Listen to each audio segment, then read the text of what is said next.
The Constitution of India, Preamble.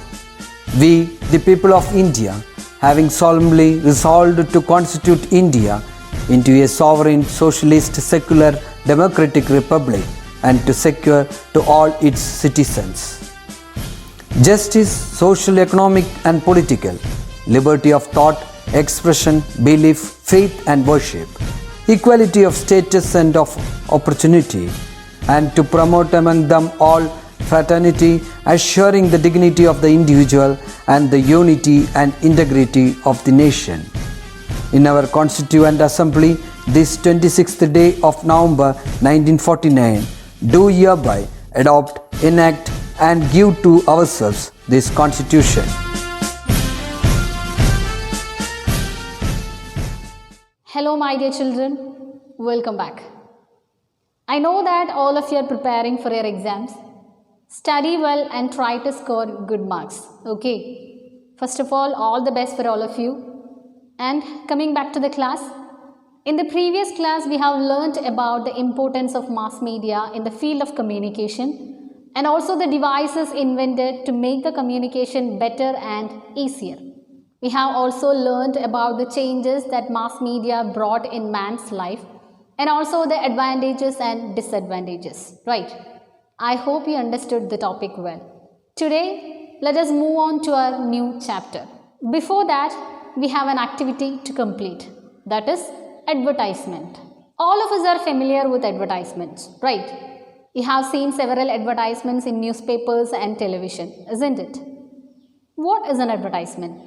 An advertisement is a medium through which the customers get an idea about the product and its benefits. Advertisements play a prominent role in our daily life. There are certain features of an advertisement that makes it easier to grab the attention of the target audience and to reach the customers. Let us see what they are. Features of advertisement. And the first one is catchy title. Advertisements uses catchy title that grabs the attention of the customers. For example, haven't you heard of the captions of the advertisements like Kit Kat, which says, "Have a break, have a Kit Kat." So, the title of these advertisements are so catchy that it grabs the attention of the people so easily. Okay. And the second one is emotional language.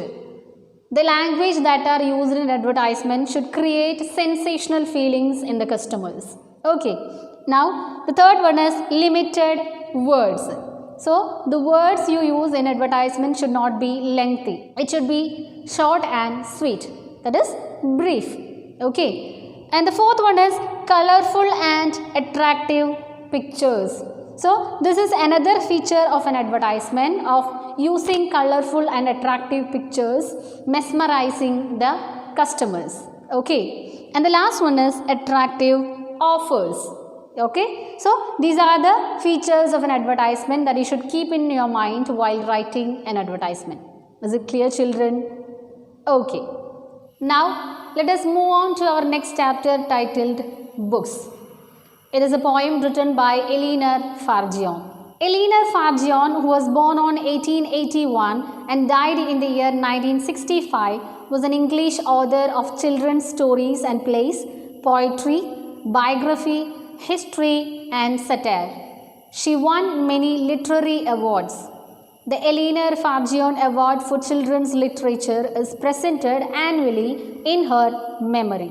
A room without books is like a body without a soul, quoted by Cicero. Books play a very important role as mass media. They are the treasure houses of knowledge. Books are the most faithful of friends.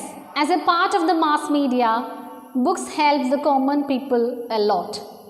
Here is a beautiful poem on books, through which the poet talks about the magic that can be brought about by books. Let us read and enjoy the poem. Books. What worlds of wonder are our books! As one opens them and looks, new ideas and people rise in our fancies and our eyes. So, here the poet says that books are the world of wonders. And while reading a book, new ideas and people appear in our mind and we enter into the world of imagination. Fancy means imagination. Okay.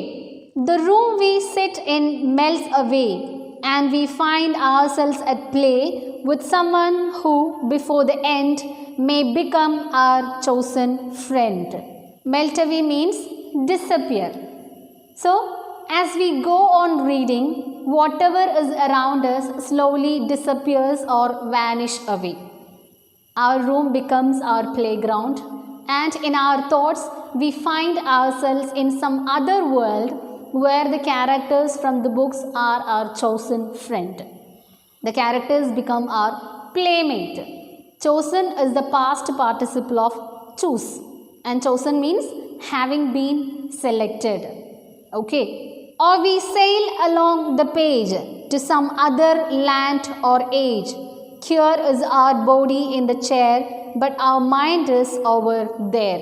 So, reading takes us to another world of imagination that we may feel we are sailing to some other world or time. Though we physically remain in the chair of our room, mentally we would be wandering with the words to the magical world the book creates. Okay. Each book is a magic box which with a touch a child unlocks.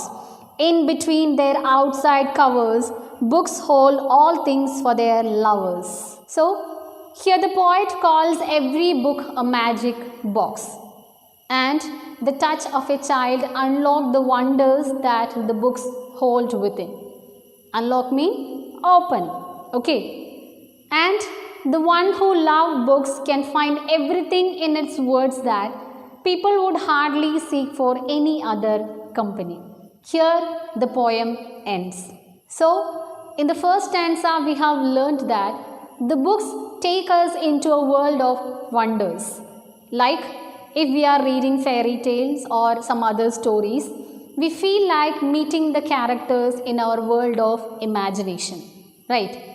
And in the second stanza, we have learned that when we read a book, we unknowingly become a part of the book and the characters become our friends. For example, if you were asked what is your favorite characters from the stories that you have read, you can say it, right? Because when you read a story, you become friends with a particular character or characters because you like him or her and you choose that character as your friend. Okay. In the third stanza, we have learned how a book takes us from reality to the world of imagination.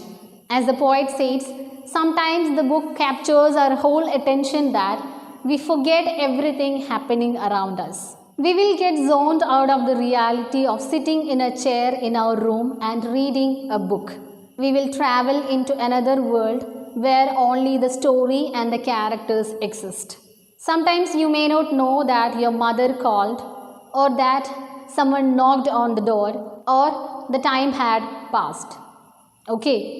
And in the last stanza, we have learned that you can find everything in a book you need for those who love and enjoy reading. Is it clear, children? Okay. Hope you enjoyed the poem.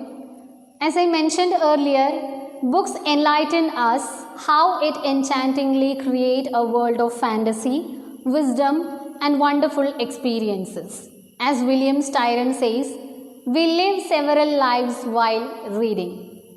So, try to read as many books as you can and experience the world of wonders it provides. Okay. Now, let us move on to the activity of the poem, Metaphor. Okay. So, what is a metaphor?